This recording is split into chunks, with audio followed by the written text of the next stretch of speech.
E o que esses problemas que acontecem lá fora influencia, tipo, no seu trabalho aqui no Brasil, do dia a dia, por exemplo, essa guerra aí? Cara, boa pergunta. Essa guerra, ela ainda é uma incógnita, né, no mercado de aeronaves, mas já se fala em prejuízo da ordem de 10 bi de dólar, né?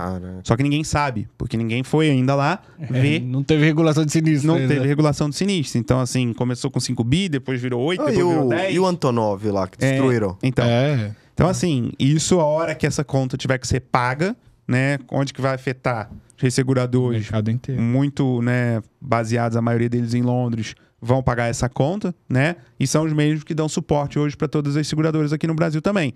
Então... Você acha que eles já estão fazendo um funding agora? Não, mas lá? uma guerra cobre? Sim, existe cobertura de guerra, né? Casco guerra. Com certeza absoluta. A taxa de guerra aumentou significativamente, né? Vamos fazer. Contrata, é uma cobertura que você contrata, cobertura de guerra. Isso. Agora vai explicar para um piloto dono de helicóptero aqui no Brasil que o seguro dele aumentou pra caramba, porque lá o Ucrânia tá tendo guerra e destruiu uma cacetada de aeronave, ninguém sabe quanto, e agora, né? Teve um movimento bom, assim, entre aspas, dessa alta sinistralidade, que foi essa reeducação dos operadores também. Então, hoje, a gente falando com os clientes, principalmente da nossa carteira, falando desse aumento de sinistralidade, eles têm mais consciência do que está acontecendo no mundo. E antigamente não era. Você tinha 16 seguradoras. O cara tinha proposta dar com o rodo. Eu fazia seguro de piloto com 120 horas totais.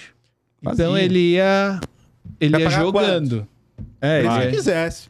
Era nessa loucura. Então, houve e ainda está acontecendo essa reeducação dos operadores, e hoje é mais tranquilo. Ele já sabe que ele não vai ter um agravo. O mercado de aviação é muito pequeno, então os operadores se falam.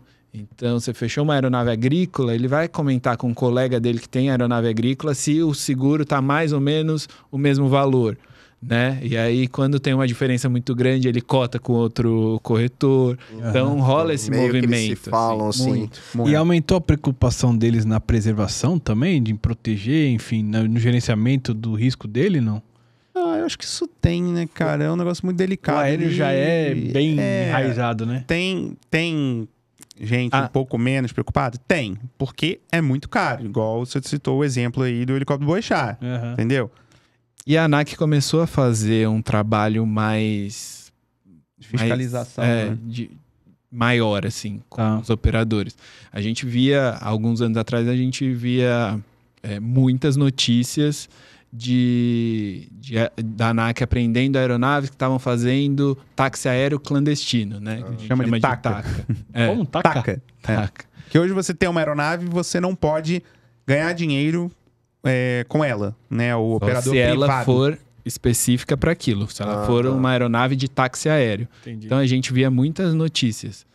Foi a aeronave levando cantor X para um show, foi apreendida pela ANAC porque estava fazendo um voo ilegal, estava fazendo um táxi aéreo. Não poderia. E não poderia porque era uma aeronave privada. Por mais que seja uma aeronave zero bala, piloto com 10 mil horas. Não pode porque a regra do táxi aéreo ela é muito mais rigorosa, entendeu? Você tem que ter chefe de operações, piloto-chefe, você tem que cumprir uma manutenção muito mais rigorosa, né? Então, você com o operador privado, você não pode ter retorno financeiro disso, né? Só que aí, mas por que o cliente ou qualquer pessoa faz isso? Porque é muito mais barato, logicamente, você, né?